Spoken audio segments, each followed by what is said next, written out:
ايه بقى؟ ايه مش كفاية كده ولا ايه؟ انت مش الاول قلت اصبروا معايا سنتين، وبعدين سنة بس، وبعدين 6 شهور بس، وبعدين قلت مصر في 2020 هتبقى حاجة تانية، وبعدين جت 2021 و22 و23 و24 وخربت خالص. يا عم احنا مسامحينك، احنا مسامحينك، بس سيبها على كده.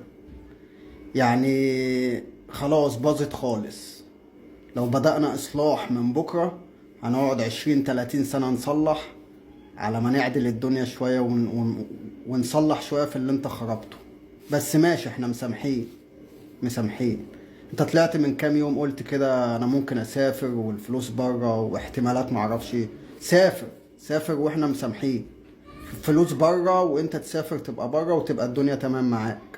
توكل على الله. روح اعمل عمرة في الامارات وربنا يتقبل منك، وعيش هناك وخد الاقامة. روح. مش انت قلت لو انتوا مش عايزيني انا همشي من غير ما حد ينزل ولا يطلع؟